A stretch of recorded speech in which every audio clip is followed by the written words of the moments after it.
right, here we go. Nonverbal communication for political office.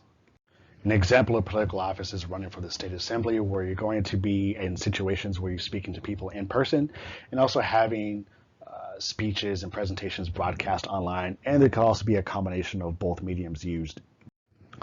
So my sources include a human behavior research investigator who discusses how people respond to certain cues, and then a body language instructor discussing general cues, and then a author and PhD discussing cues that are vital to leadership and those in leadership positions. So you see here, Angela Merkel is taking a strong power pose with both hands on the table at a global conference.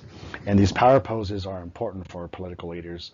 They're preferred over submissive poses unless the room calls for cooperation. That's important. So in the top photo, we have President of Russia, Vladimir Putin, taking a strong power pose, indicating that he is tending his position and not willing to cooperate.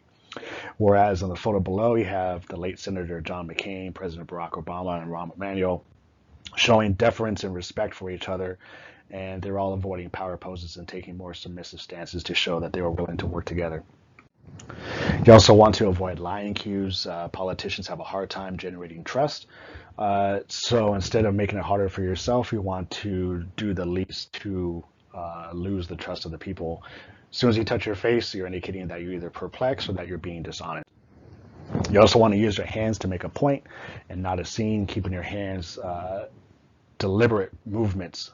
So you don't want to use your hands for as you speak. You want to keep them still. And as you're ready to make a point, that's when you bring them up and have them follow your words. Now, it's also important to realize that if you're making a presentation to a large crowd in a large room, grand gestures are more okay, as they have to fill up the whole entire room. Whereas if you're being broadcast on TV or online, the camera is up close and personal with you, so these gestures could be seen as erratic.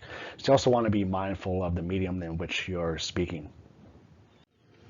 Here is a collage of Angela Merkel and her various hand gestures: open hands to indicate trust, steepled hands to indicate confidence, and clasped hands to indicate deference and respect.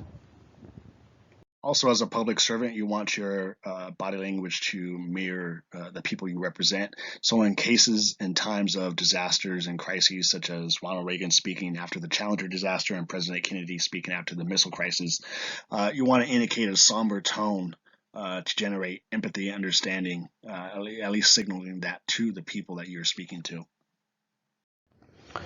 Okay, you also want to imply that you are present and attentive. If you're not speaking, your listening stance is very important. As you're listening, if your arms are closed, your legs are closed, as this figure indicates here, it shows that you do not care and that you are not present and that you just cannot wait until it's time for you to speak. So it's also very important. And then bonus tip is to be deliberate with your footwork. Here's a screenshot of President H.W. Bush debating with President Clinton. And President H.W. Bush made his response to a town hall, a person asking a question at a town hall, and he remained in place, kind of bounced back and forth, and then immediately turned his back to the person asking the question as soon as his response was done, whereas President Clinton actually stepped forward deliberately to show and get closer, to show empathy and connection to that person. So that wraps up my presentation. Thank you so much. I look forward to listening to yours.